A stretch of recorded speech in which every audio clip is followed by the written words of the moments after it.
Zbog neodgovornih pristupa i postupanja hrvatska obrana slobode dovođena je u pitanje. Povijest se pokušavala iskriviti do razine poniženja, ali vaše svjedočanstvo i životna patnja govori više od bilo kojega pokušaja zatiranja istine. Samo vi i Bog znate što vam je tijekom proteklih godina bilo u srcu, ali ste kao vjernici znali da je vaš put na tragu onoga puta kojim prolazi pravednik, kojim je prošao Bog u svome Sinu Isusu.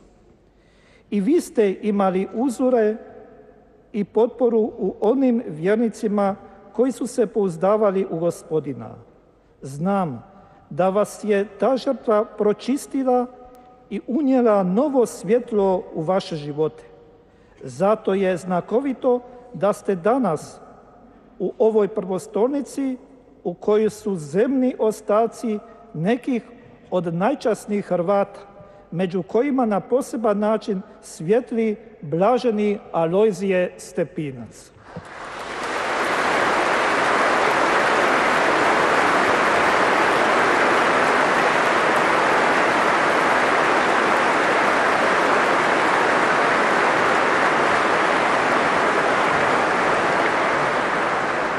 Braćo i sestre, ovo je važan događaj koji kao vjernici ne mjerimo političkim mjerilima.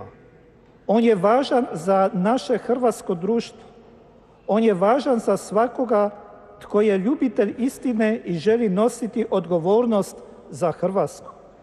Vidjeli smo što znači oglušiti se na osjećaj naroda, na sigurnost koja postoji u našoj hrvatskoj duši. Ljudima koji su proživjeli rat i koji su morali započinjati iznova, kojima su pogažena prava samo zato što su Hrvati i katolici, bilo je jasno da nije istina ono što se nameće. Znali su da je istina u onome što živi na dnu duše, pred čim čovjek je ponizan i zahvalan. Hrvatska nije tražila tuđu nesreću, branila je svoje, oslobađala od nasilja.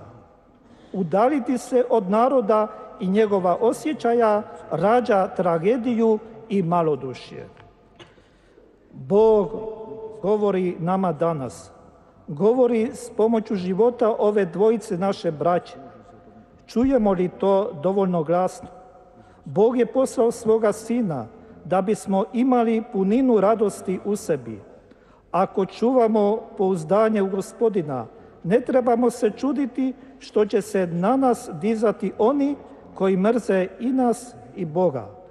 Ali ne smijemo posustati, posumnjati i odbaciti Boga. Koliko god smo kao vjernici u svijetu, mi nismo od svijeta.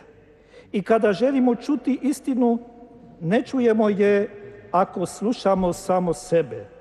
Zbog toga nam je potrebna molitva, zajedništvo crkve i ljubav.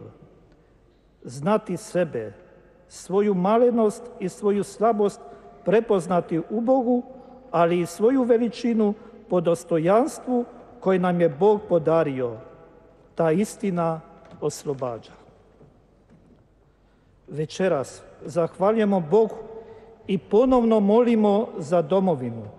Čuli smo Isusa koji moli nebeskoga Oca, posveti ih u istini.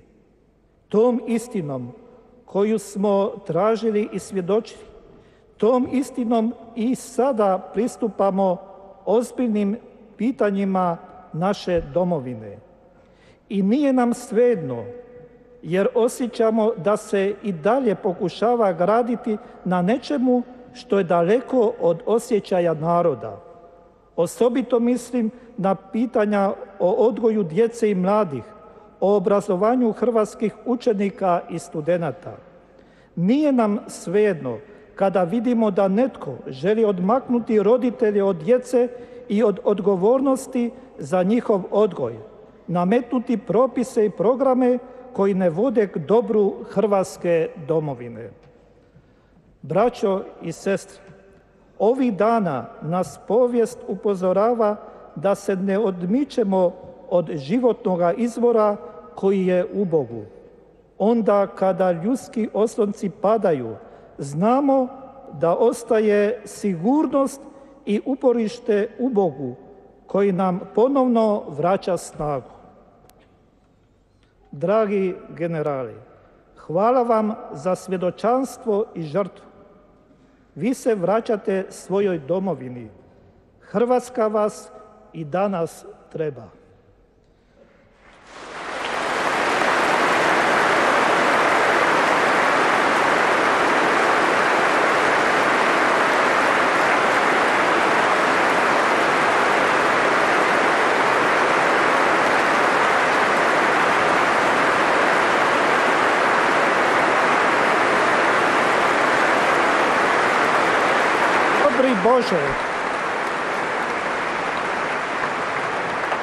Dobri Bože, hvala ti za očitovanje dobrote.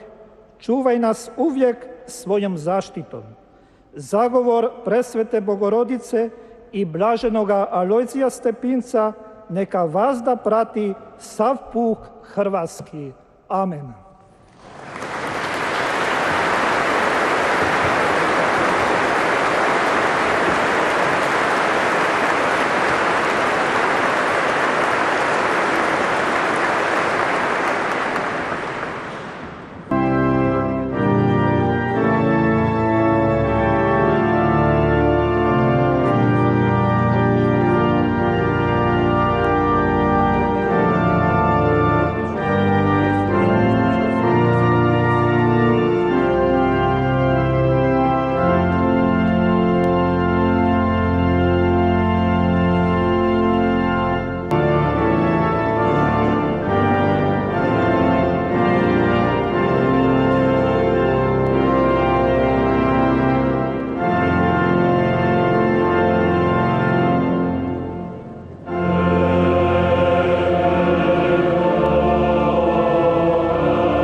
Gospoda generali su zaželjeli doći do groba blaženog Alojzija Stepinca i tu zahvaliti Bogu. Pa dok to oni osobno čine, mi u tišini zahvalimo Bogu i preporučimo svoje potrebe našem blaženiku.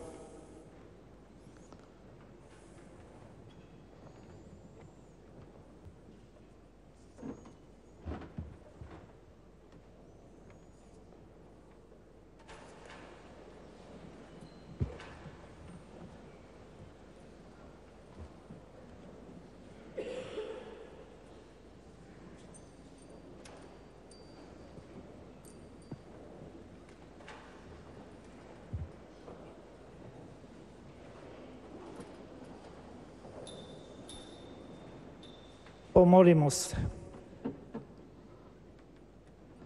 Bože, ti si nam za hranu dao tajstvo svoga Sina, što smo ga prinijeli kao žrtvu hvale.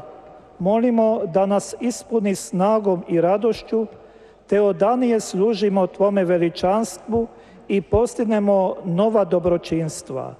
Po Kristu, Gospodinu našemu. Amen.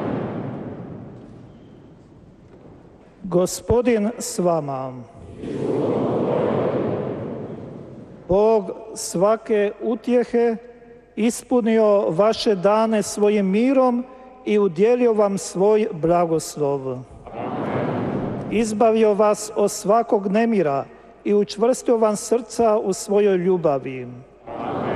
Obogatio vas nadom, vjerom i ljubavlju, da plodni dobrim djelima sretni stignete u život vječni. I blagoslov Boga svemogućega, Oca i Sina i Duha Svetoga sašao na vas i ostao vazda.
Idite u miru.